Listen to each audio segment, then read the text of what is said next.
Keisha Johnson smoothed her crisp blazer and adjusted her pearl necklace as she stepped out of her sleek Tesla Model S. Her husband, Marcus, joined her on the sidewalk, his polished loafers gleaming in the afternoon sun. They stood before a sprawling Tudor-style mansion, its manicured lawn stretching out like a green carpet. "This is it, honey," Keisha said, her eyes sparkling with excitement. "Our dream home." Marcus squeezed her hand. "Let's go make it ours."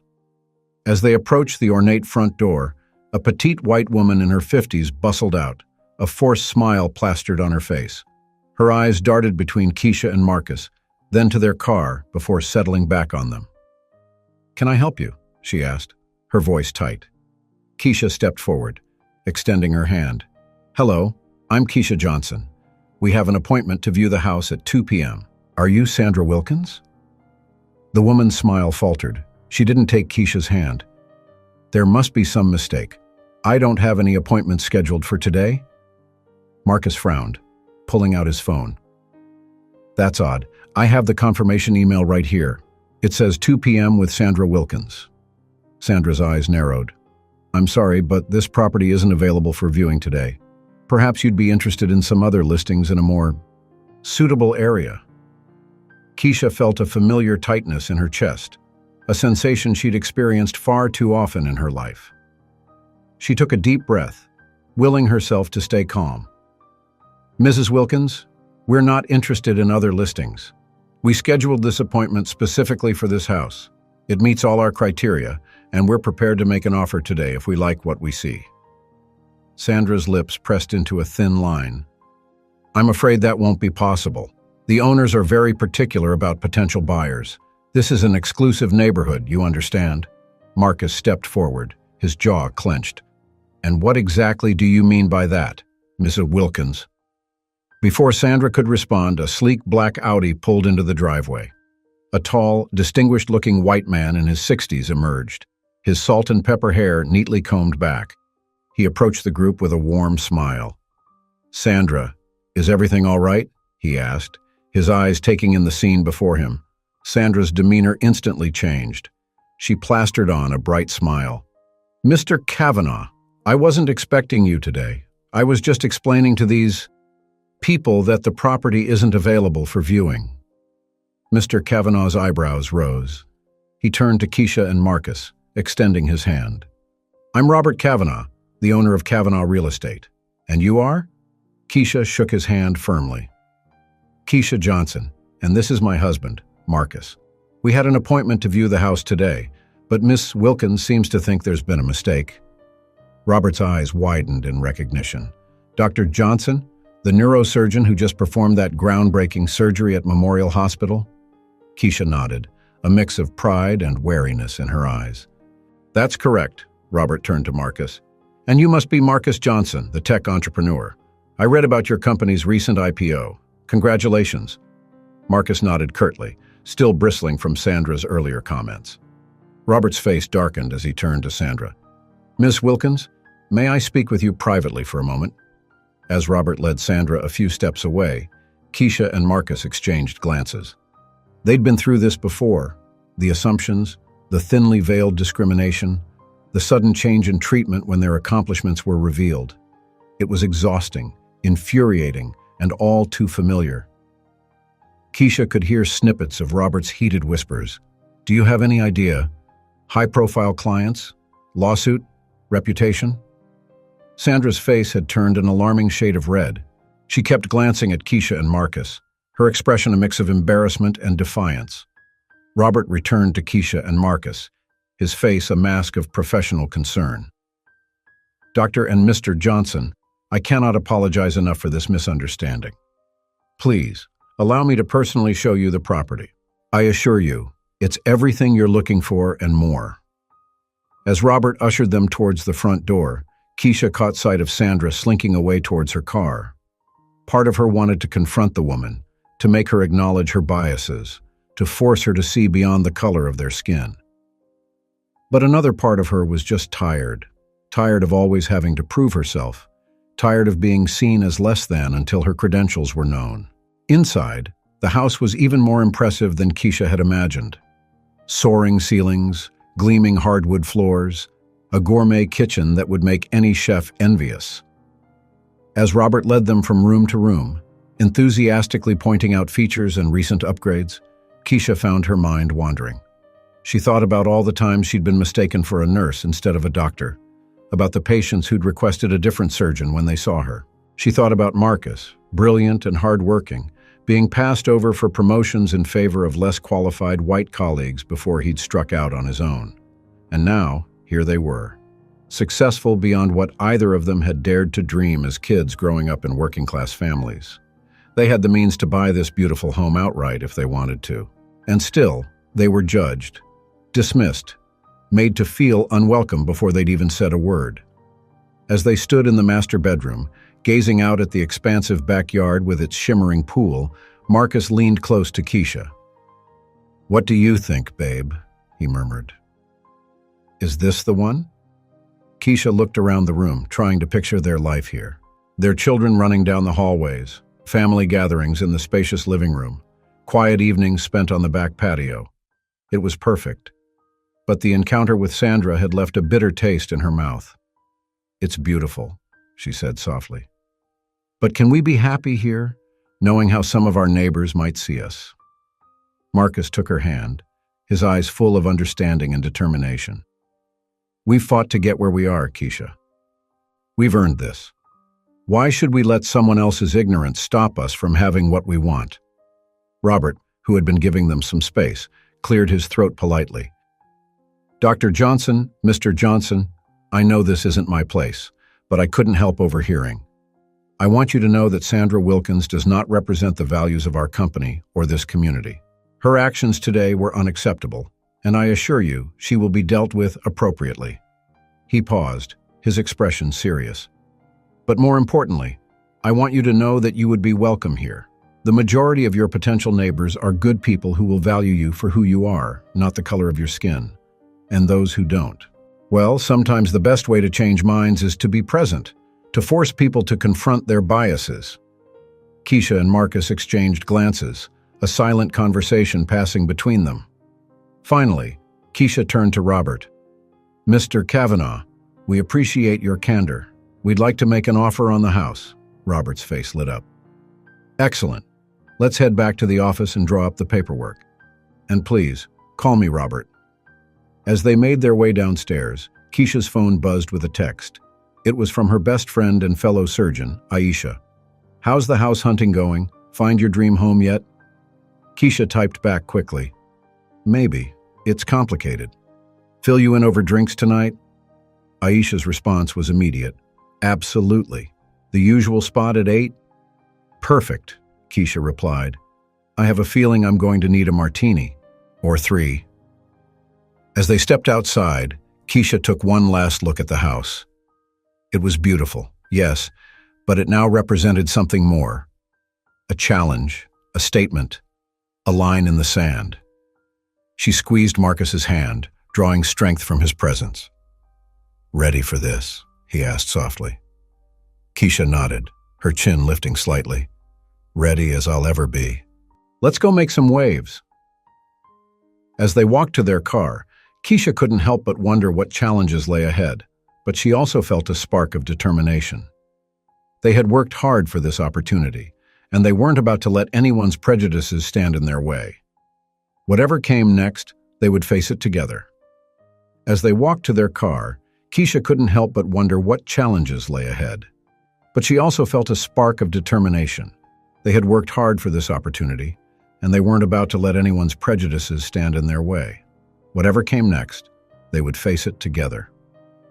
"You know," Marcus said as he opened the car door for Keisha, "I have a feeling this is just the beginning of something big."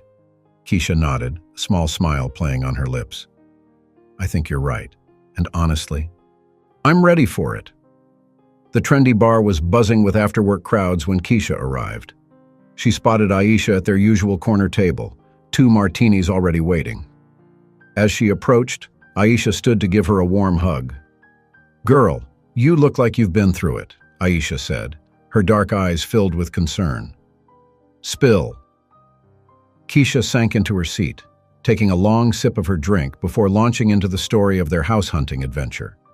As she recounted Sandra's thinly veiled racism and Robert's intervention, Aisha's expression cycled through shock, anger, and finally, a grim sort of resignation.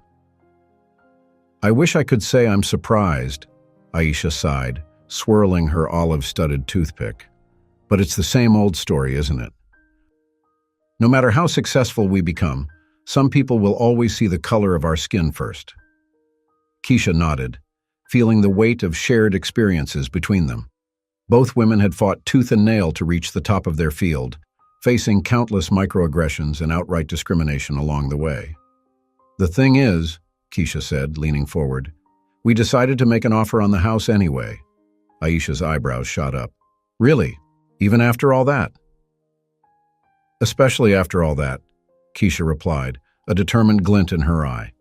"Marcus and I talked about it. We've worked too hard to let someone else's ignorance dictate where we can live.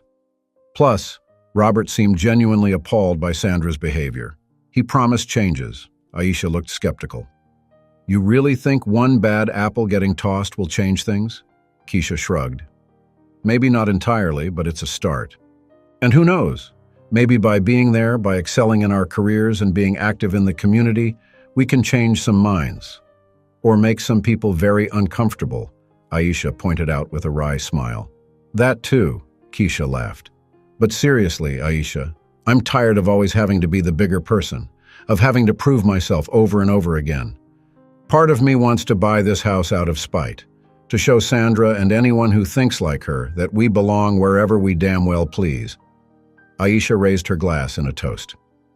"To making racists uncomfortable in their own neighborhood. I love it."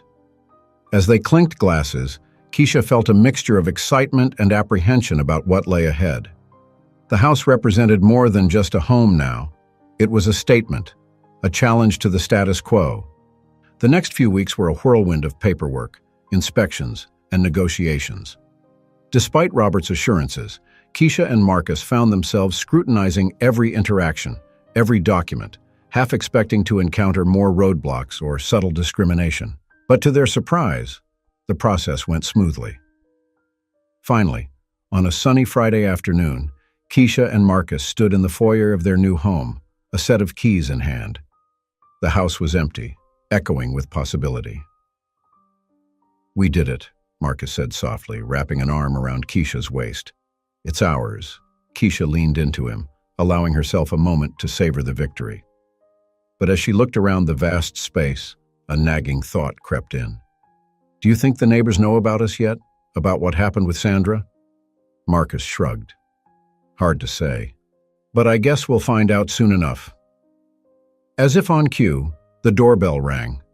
Keisha and Marcus exchanged glances, a mix of curiosity and wariness passing between them. Marcus moved to answer the door, Keisha close behind. On their doorstep stood a middle-aged white couple, the woman holding a basket of muffins, the man clutching a bottle of wine. They wore welcoming smiles, but Keisha couldn't help noticing the way their eyes widened slightly in surprise. "Hello," the woman said, her voice warm but with a hint of uncertainty. "We're the Petersons from next door. We saw the moving trucks earlier and wanted to welcome you to the neighborhood." Marcus stepped forward, extending his hand. "Marcus Johnson, and this is my wife, Keisha. It's nice to meet you." As they shook hands, Keisha observed the couple closely. There was no outright hostility, but she could sense a certain hesitation. It was a familiar feeling, one she'd encountered countless times in her career. The subtle shift in body language, the careful choice of words, signs of people recalibrating their expectations in real time. "We brought some housewarming gifts," Mrs. Peterson said, offering the basket and wine. "I hope you like blueberry muffins. They're homemade." "That's very kind of you," Keisha said, accepting the gifts with a smile. "Would you like to come in for a moment? We haven't set up much yet, but we could open this wine and toast to new beginnings." The Petersons hesitated for a split second, so brief that most people might have missed it, but Keisha caught it, that momentary internal debate playing out behind their eyes. "We'd love to," Mr. Peterson finally said, his smile growing more genuine, "if you're sure we're not imposing."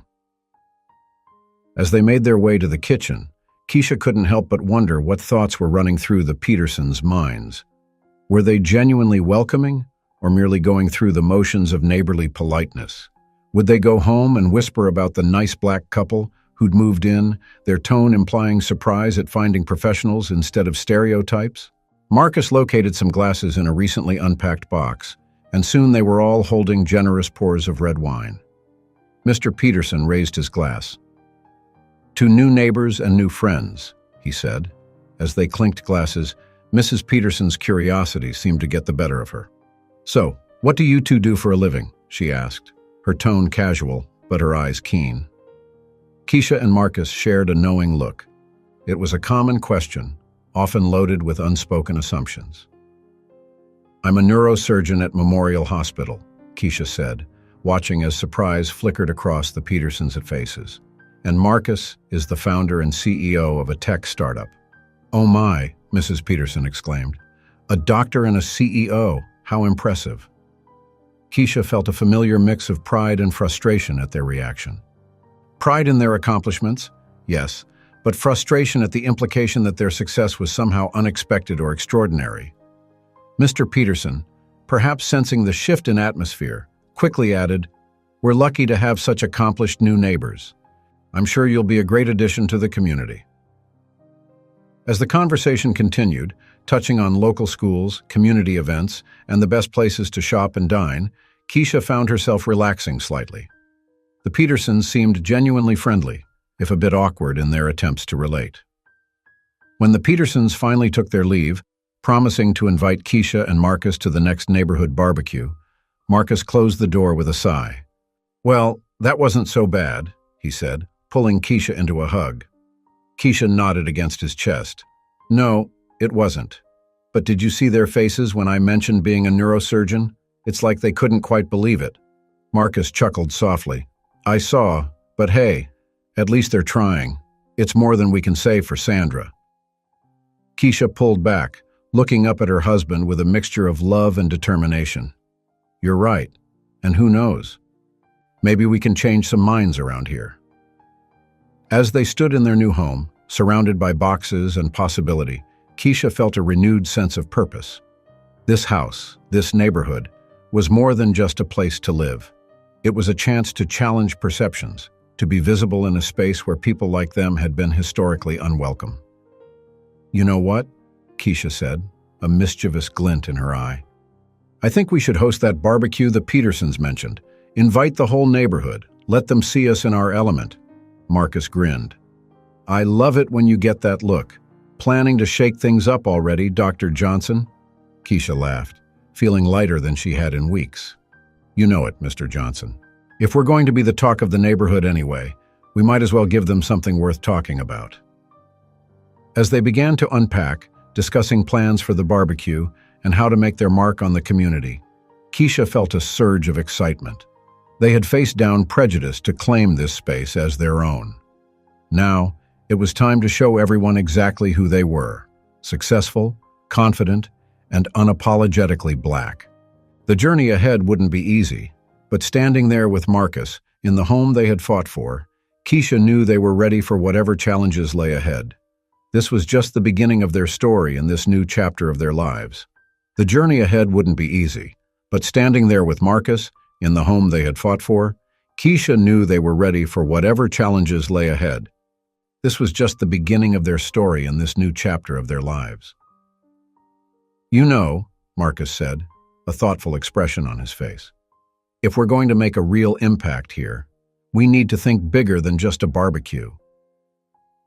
Keisha raised an eyebrow, intrigued. "What did you have in mind?"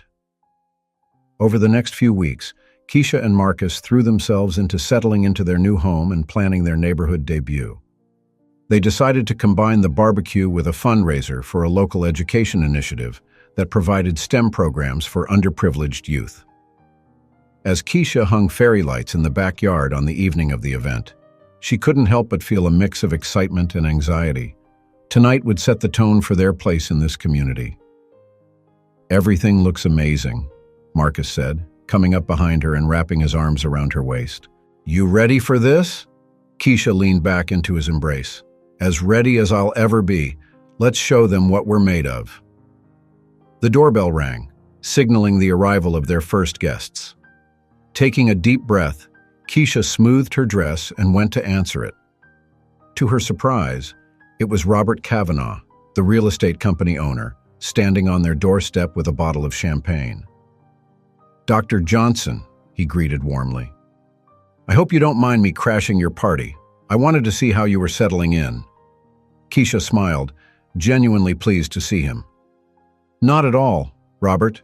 Please, come in, and it's Keisha." As she led him to the backyard, where Marcus was firing up the grill, Robert looked around appreciatively. "You've done wonders with the place already. It suits you." "Thank you," Keisha said. "We're excited to make it our own. Oh, and I wanted to ask, how did things go with Sandra?" Robert's expression turned serious. "She's no longer with the company. We had a long discussion about her actions and the values we uphold. In the end, it was clear that she wasn't a good fit." Keisha nodded, feeling a complex mix of emotions. While she was glad there had been consequences for Sandra's behavior, she couldn't help but wonder if firing her had really solved anything. Had Sandra learned from the experience, or had it only reinforced her prejudices?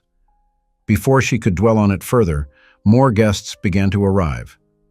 The Petersons came bearing a homemade peach cobbler, followed by a steady stream of curious neighbors.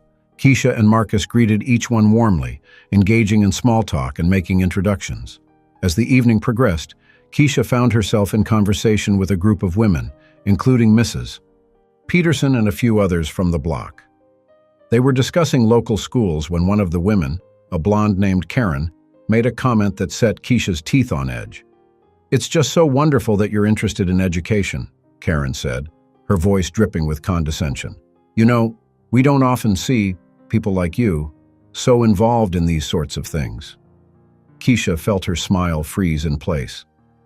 She was acutely aware of the other women watching, waiting to see how she'd respond. Taking a deep breath, she decided to address the comment head-on. "People like me?" Keisha asked, her tone deceptively light. "Do you mean neurosurgeons? Or perhaps successful black professionals?" Karen's face flushed. "Oh, I didn't mean, I just thought—" "I know exactly what you meant, Karen," Keisha said firmly but not unkindly. "And I think it's important that we talk about these assumptions. You see, education has always been a priority in my community. My parents sacrificed everything to ensure I had the best education possible. And now, Marcus and I want to make sure other kids have those same opportunities." The other women listened intently, some nodding in agreement, others looking uncomfortable. Mrs. Peterson spoke up, her voice hesitant but sincere. "I'm embarrassed to admit it, but I've probably made similar assumptions in the past. Thank you for educating us, Keisha."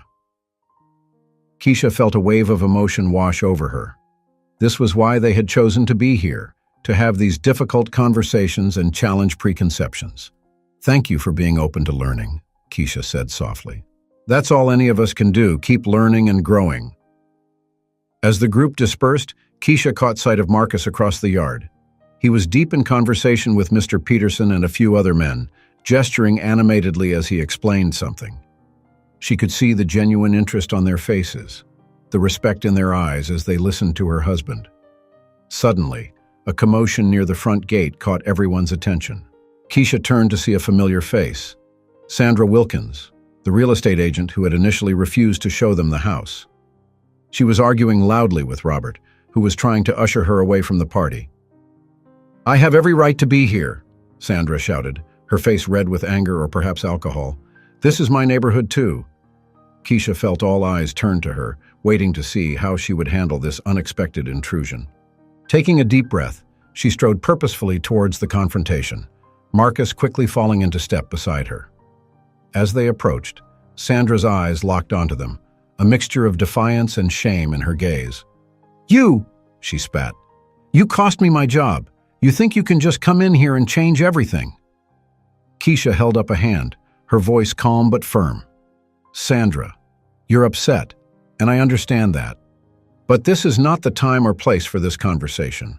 Why don't we talk privately, when you're feeling more composed?" Sandra seemed taken aback by Keisha's composure. She opened her mouth to argue, then closed it again, looking suddenly deflated. Marcus stepped forward. "Let me call you a cab, Sandra. We can all sit down and talk another time, if you'd like." As Marcus led Sandra away to wait for a taxi, Keisha turned to face the stunned partygoers. She could see the questions in their eyes, the dawning realization of what had transpired when they first tried to buy the house. Taking a deep breath, Keisha addressed the crowd. "I know you all have questions, and I promise we'll answer them. But for now, let's remember why we're here, to come together as a community and support a great cause. Who's ready for some dessert?" There was a moment of awkward silence, and then Mrs. Peterson stepped forward. "I'll help you serve that peach cobbler," she said with a warm smile. As the party slowly resumed its rhythm, Keisha felt a mix of exhaustion and exhilaration. It hadn't been the perfect evening she'd envisioned, but perhaps it had been something more valuable, a real step towards understanding and change. Later that night, as Keisha and Marcus cleaned up the last of the party debris, they reflected on the evening's events. "Well," Marcus said with a wry smile, "it certainly wasn't boring." Keisha laughed, the tension of the night finally releasing. "No, it definitely wasn't. But you know what? I think we made some real connections tonight. Did you see how engaged everyone was when we were talking about the STEM program?" Marcus nodded. "I did. And I overheard Mr. Peterson telling some of the guys that he was going to volunteer. That's something, right?" "It's a start," Keisha agreed. She paused, thinking about Sandra's appearance. "Do you think we should reach out to her, try to have that conversation?" Marcus considered for a moment. "Maybe. Not right away, but yeah, I think it could be good. For her, for us, for the whole community." As they finished cleaning and headed to bed, Keisha felt a renewed sense of purpose. They had faced challenges tonight, but they had also seen glimmers of hope, of minds opening and perceptions shifting.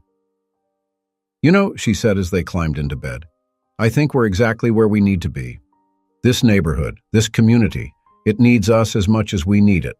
Marcus pulled her close, pressing a kiss to her forehead. "Couldn't agree more, Dr. Johnson. Ready to keep shaking things up?" Keisha grinned, snuggling into his embrace. "Always, Mr. Johnson. Always." As they drifted off to sleep, Keisha's mind was already racing with ideas for their next steps. The barbecue had been just the beginning. They had a long way to go, but tonight had shown her that change was possible. One conversation, one connection at a time. In the quiet of their new home, surrounded by the echoes of laughter and difficult conversations from the evening, Keisha and Marcus had taken their first real step towards making this house, this neighborhood, truly theirs. And in doing so, they were paving the way for others to follow, challenging the status quo and redefining what it meant to belong. In the quiet of their new home, surrounded by the echoes of laughter and difficult conversations from the evening, Keisha and Marcus had taken their first real step towards making this house, this neighborhood, truly theirs. And in doing so, they were paving the way for others to follow, challenging the status quo and redefining what it meant to belong. The following weeks brought a flurry of activity for Keisha and Marcus. The barbecue had sparked conversations throughout the neighborhood, and the couple found themselves at the center of a slowly growing movement for change. One sunny Saturday morning, Keisha was tending to her newly planted garden when she noticed Mrs. Peterson approaching, a tentative smile on her face. "Good morning, Keisha," Mrs. Peterson called out. "Those roses are coming along beautifully." Keisha straightened up, wiping her hands on her gardening apron. "Thanks, Mrs. Peterson. I'm hoping they'll bloom in time for the garden tour next month." Mrs. Peterson's smile faltered slightly. "About that, I wanted to talk to you. I'm on the Neighborhood Association board, and well, we've been discussing the tour." Keisha felt a familiar twinge of apprehension. "Oh, is there a problem?" Mrs. Peterson shook her head quickly. No. Actually, we were hoping you might consider joining the board. We realized after your barbecue that we need different perspectives. Your ideas about the STEM program were inspiring, and we thought you might have some fresh ideas for the tour as well." Keisha was momentarily speechless. This was unexpected, but it was exactly the kind of opportunity they had hoped for when deciding to move here. "I'd be honored," Keisha said finally. "Thank you for thinking of me." As Mrs. Peterson left, looking relieved and pleased, Keisha couldn't help but feel a sense of accomplishment. It was a small step, but an important one. Later that evening, as Keisha recounted the conversation to Marcus over dinner, he grinned broadly. "That's fantastic, babe," he said. "You're going to shake things up on that board." Keisha laughed. "That's the plan. But what about you? Any progress with your ideas?" Marcus's eyes lit up. "Actually, yes. Remember Mr. Kavanaugh from the real estate company? I've been talking to him about starting a mentorship program for young entrepreneurs of color. He's on board and wants to provide some funding." "Marcus, that's amazing," Keisha exclaimed. "See, we're making a difference already." As they continued their meal, discussing their plans and dreams for the future, neither of them noticed the car that drove slowly past their house, its occupant watching with narrowed eyes. The next few days were a whirlwind of activity. Keisha attended her first neighborhood association meeting, where she proposed expanding the garden tour to include community gardens in less affluent nearby neighborhoods. The idea was met with mixed reactions, but Mrs. Peterson's support helped sway some of the more hesitant members. Meanwhile, Marcus was busy setting up meetings with local business leaders to discuss his mentorship program. He was surprised and heartened by the positive responses he received, even from those he had expected to be resistant. It wasn't until the following week that the other shoe dropped. Keisha was leaving the hospital after a long surgery when she noticed a flyer taped to her car window. As she read it, her blood ran cold. The flyer was crude, with clip art images and bold text that read, "Keep our neighborhood safe. Say no to Section 8 housing and forced integration." At the bottom, in smaller print, it added, "Don't let them destroy our property values and way of life. Meeting Thursday at 7 p.m., Community Center." Keisha's hands shook as she crumpled the flyer. She knew this kind of resistance was a possibility, but seeing it in black and white was still a shock. Taking a deep breath, she pulled out her phone to call Marcus. "We need to talk," she said, as soon as he answered. "Something's happening, and it's not good." That evening, Keisha and Marcus sat at their kitchen table, the crumpled flyer between them. They had spent the last hour discussing their options, weighing the risks and potential outcomes. "We can't let this go unchallenged," Marcus said firmly. "If we don't speak up, they'll think they've won." Keisha nodded, her jaw set with determination. "You're right, but we need to be smart about this. We can't just go in there guns blazing." They decided to attend the meeting, but not alone. Keisha reached out to Mrs. Peterson and a few other neighbors who had been supportive, while Marcus contacted Mr. Kavanaugh and some of the business leaders he'd been working with. As Thursday evening approached, Keisha felt a mix of anxiety and resolve. This was not the first time she had faced overt racism, and she knew it wouldn't be the last, but this time felt different. This time, she and Marcus weren't standing alone. The community center was packed when they arrived. Keisha could feel the tension in the air, the hushed whispers that fell silent as she and Marcus entered. But she also saw friendly faces, Mrs. Peterson waving them over, Mr. Kavanaugh nodding in acknowledgement. The meeting started with a man Keisha didn't recognize taking the podium. He introduced himself as Frank Thompson, a longtime resident of the neighborhood. "Friends and neighbors," he began, his voice filled with false concern. "We're here tonight because our community is under threat. There are those who would change the very fabric of our neighborhood, who would bring in elements that don't share our values." As he continued, outlining his fears of increased crime and decreased property values, Keisha felt her anger rising. She glanced at Marcus, saw the same mixture of frustration and determination in his eyes. When Frank finally opened the floor for comments, Keisha stood up. She could feel all eyes on her as she made her way to the front of the room. "Good evening," she said, her voice steady despite her racing heart. "My name is Dr. Keisha Johnson. My husband, Marcus, and I recently moved to this neighborhood. We bought our home because we fell in love with the community, the beautiful houses, the excellent schools. We came here to be part of something special, to contribute to this community's growth and success." She paused, looking around the room. Some faces were hostile, others curious, and some, to her relief, supportive. "But what I'm hearing tonight," she continued, "is fear. Fear of change, fear of the unknown. I understand that fear. Change can be scary. But let me ask you this. Is a doctor who saves lives every day really a threat to this community? Is a successful entrepreneur who wants to create opportunities for young people really going to decrease your property values?" The room was silent now, all eyes fixed on Keisha. The flyer that was distributed mentioned Section 8 housing and forced integration. Let me be clear, that is not what's happening here. My husband and I bought our home just like any of you did. We work hard, we pay our taxes, and we want what's best for this community. The only difference is the color of our skin. She took a deep breath before delivering her final words.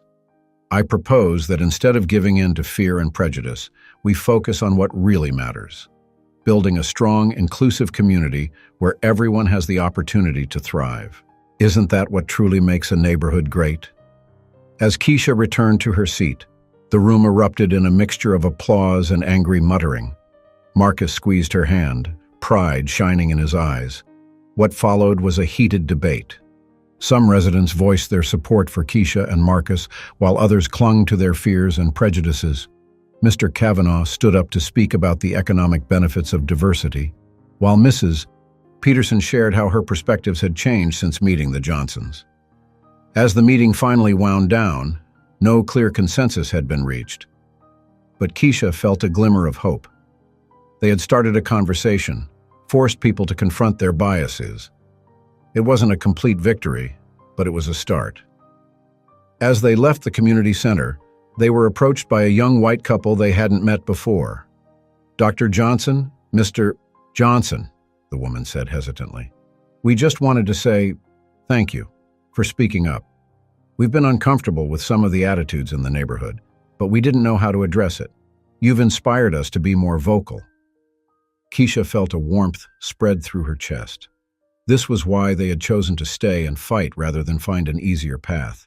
Every mind changed, every ally gained, was a step towards the community they envisioned. As they drove home, Marcus reached over to take Keisha's hand. "You were amazing tonight," he said softly. "I'm so proud of you." Keisha smiled, feeling a mixture of exhaustion and exhilaration. "We were amazing," she corrected. "This is just the beginning, isn't it?" Marcus nodded, a determined glint in his eye. "It sure is. We've got a lot of work ahead of us, but I think we're up for the challenge."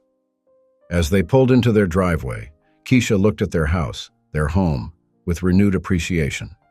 They had fought for their place here, and they would continue to fight, not just for themselves, but for all those who would come after them.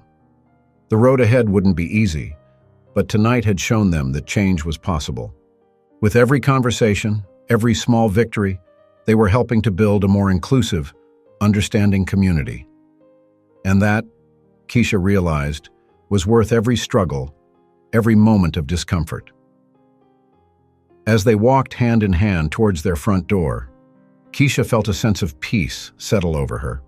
They were exactly where they needed to be, doing exactly what they needed to do, and together, they were unstoppable. As they walked hand in hand towards their front door, Keisha felt a sense of peace settle over her. They were exactly where they needed to be, doing exactly what they needed to do. And together, they were unstoppable. The weeks following the community center meeting brought both challenges and victories for Keisha and Marcus. Their stand had polarized the neighborhood, with some residents rallying behind them while others became even more entrenched in their prejudices.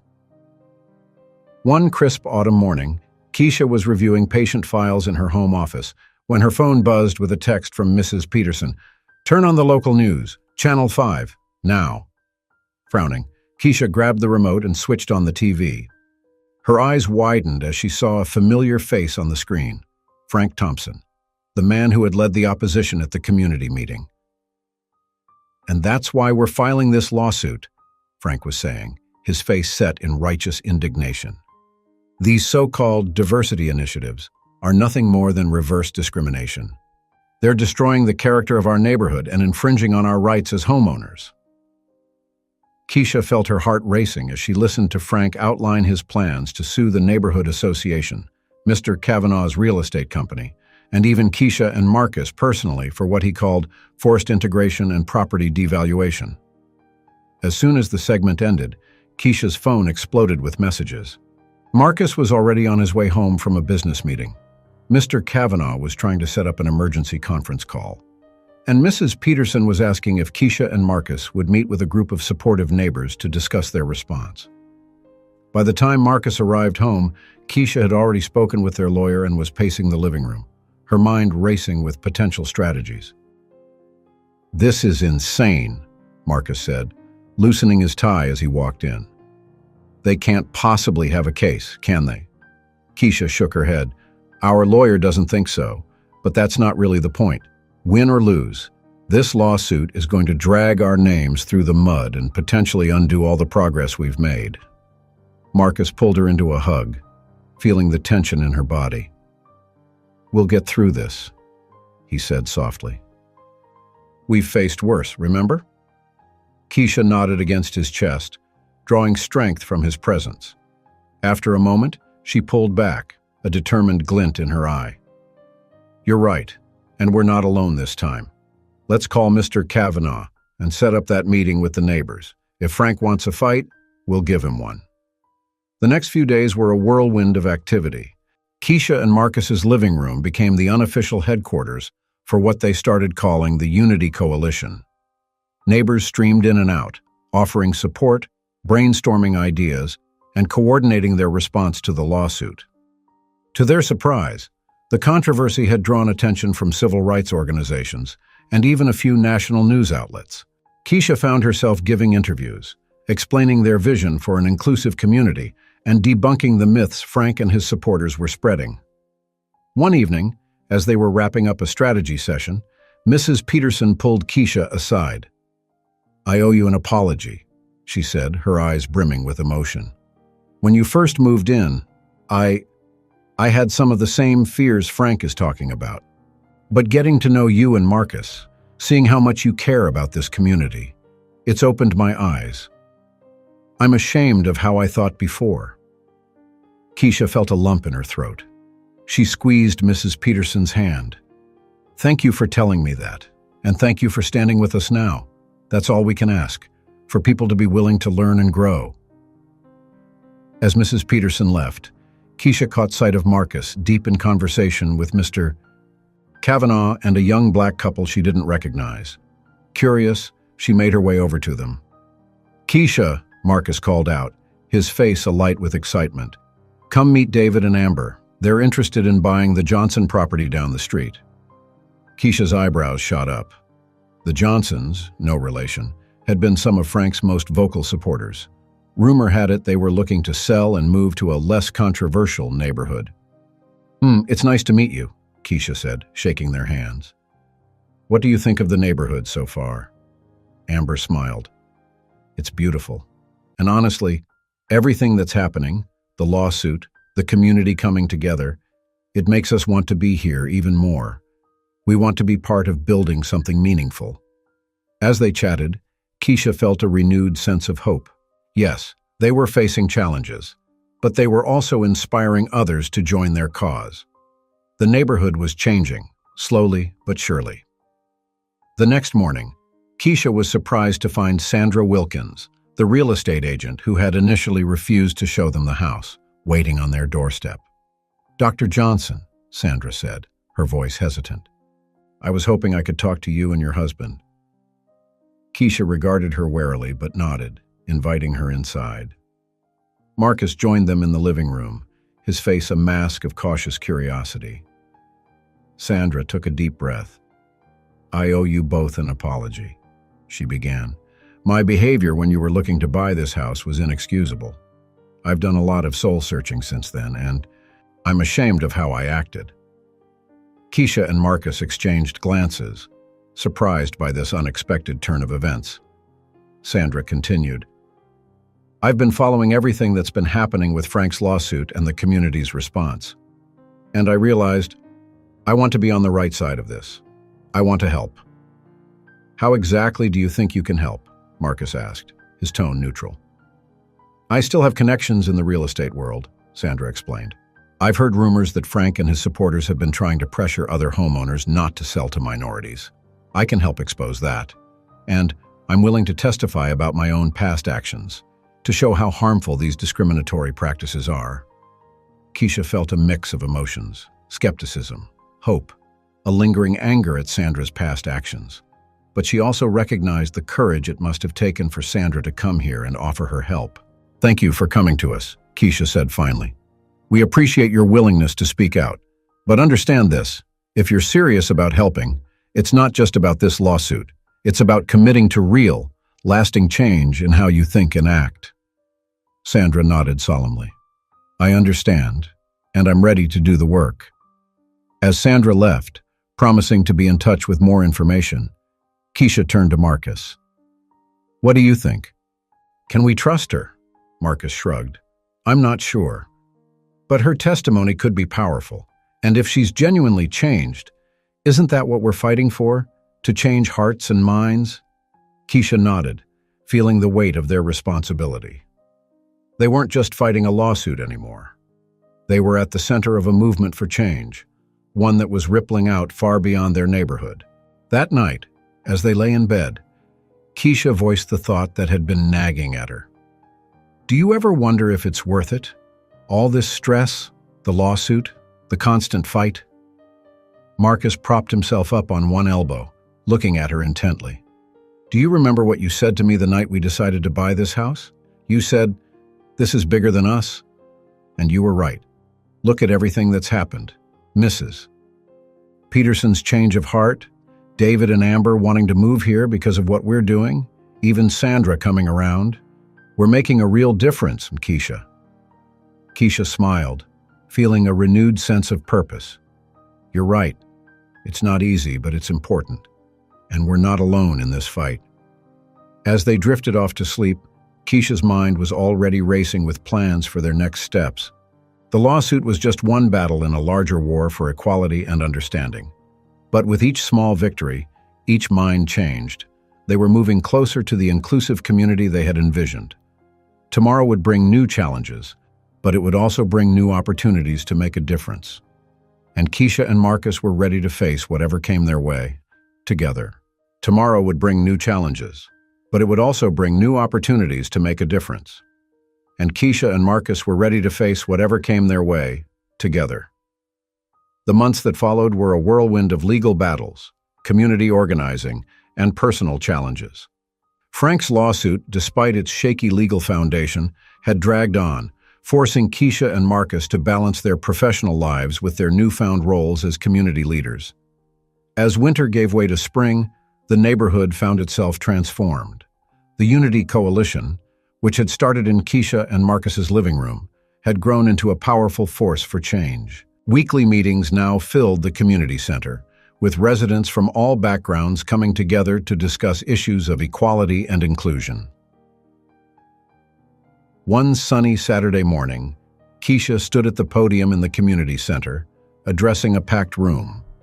The tension that had characterized those early meetings had been replaced by an atmosphere of cautious optimism.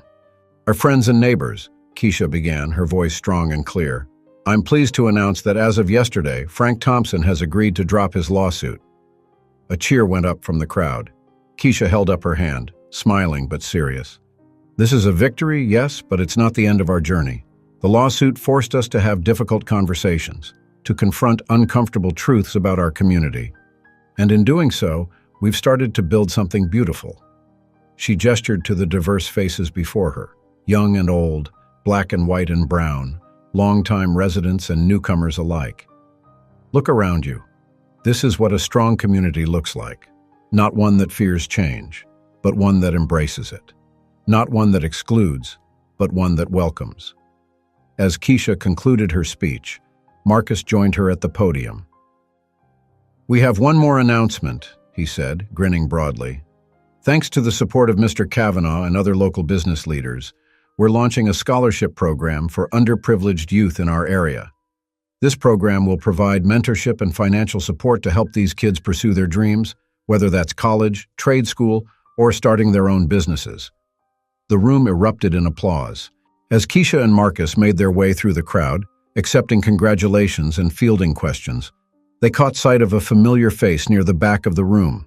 Sandra Wilkins stood quietly, a tentative smile on her face. When Keisha reached her, Sandra spoke softly. "I just wanted to say thank you. Your forgiveness, your willingness to let me be part of this, it's changed my life. I've been working with a fair housing organization, trying to make amends for my past actions." Keisha felt a wave of emotion wash over her. "Thank you for being willing to change, Sandra. That's all any of us can do. Keep learning, keep growing." As the meeting wound down, Keisha and Marcus found themselves surrounded by a small group of residents, including Mrs. Peterson and the young couple, David and Amber, who had moved in down the street. We were thinking," Mrs. Peterson said, a twinkle in her eye, "that it's time we updated the neighborhood welcome package. How would you two feel about being featured? Your story could really set the tone for new residents." Keisha and Marcus exchanged glances, both remembering the cold welcome they had initially received. "We'd be honored," Marcus said, squeezing Keisha's hand. Later that evening, as they walked home hand in hand, Keisha and Marcus reflected on how far they'd come. "You know," Keisha said, "when we first moved here, I never imagined we'd become the face of the neighborhood." Marcus chuckled. "Life has a way of surprising us, doesn't it? But I wouldn't change a thing." As they approached their house, they noticed a moving truck parked in front of the house next door, Frank Thompson's old place. A middle-aged Latina woman was directing movers, while a teenage boy lounged on the front steps, engrossed in his phone. Keisha and Marcus exchanged a look before changing course to introduce themselves to their new neighbors. "Welcome to the neighborhood," Keisha called out as they approached. "I'm Keisha, and this is my husband, Marcus. We live next door." The woman turned, a warm smile lighting up her face. "I'm Carmen Gonzalez, and that's my son, Miguel. It's nice to meet you." As they chatted, helping Carmen direct the movers and offering tips about the neighborhood, Keisha felt a profound sense of rightness. This was what they had fought for, a truly diverse, welcoming community where everyone could feel at home. That night, as they settled into bed, Marcus turned to Keisha with a thoughtful expression.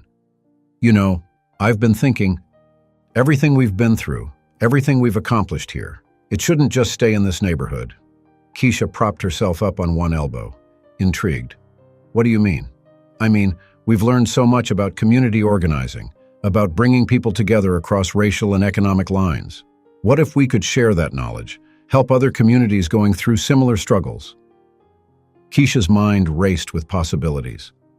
"Like a consulting firm for community integration and social justice." Marcus nodded, his eyes shining with excitement.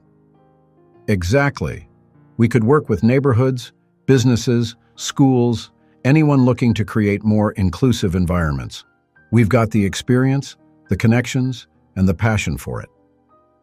As they discussed the idea late into the night, Keisha felt a familiar thrill of excitement and purpose. This was the next step in their journey, taking the lessons they'd learned and using them to create change on an even larger scale.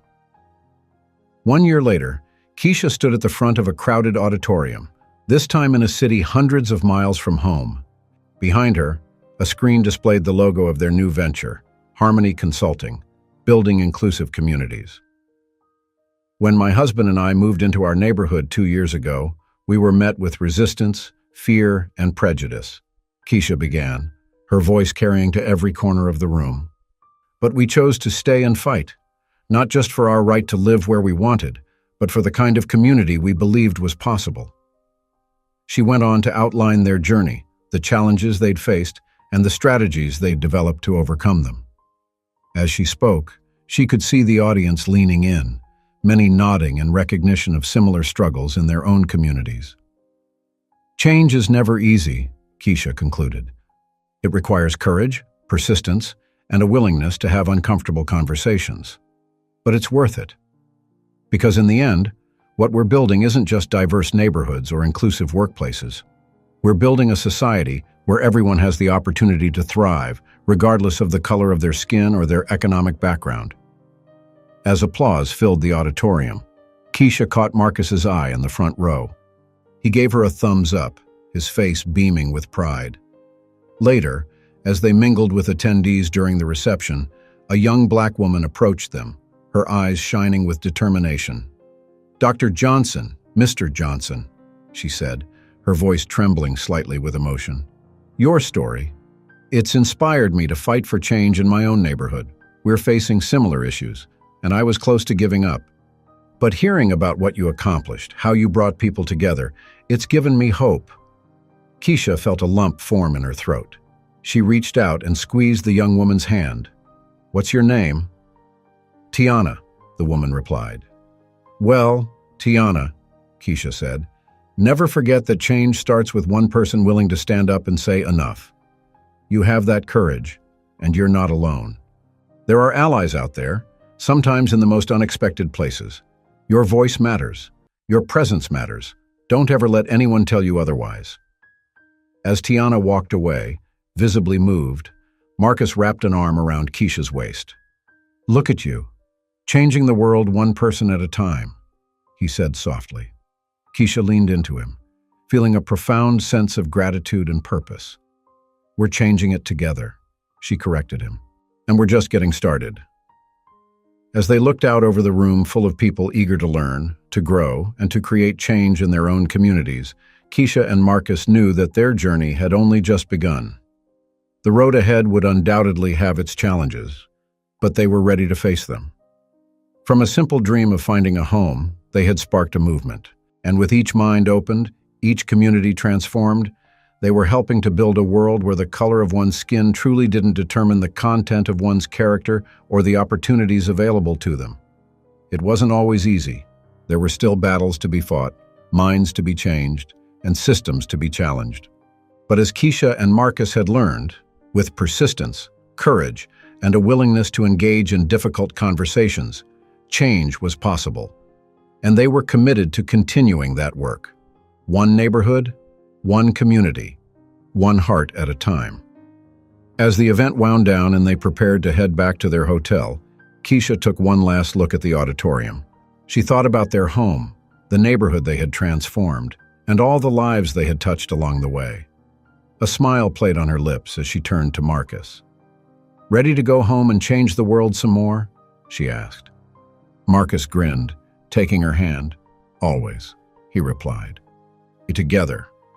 And with that, they stepped out into the night, ready to face whatever challenges lay ahead, secure in the knowledge that their love for each other and their commitment to justice would light the way forward.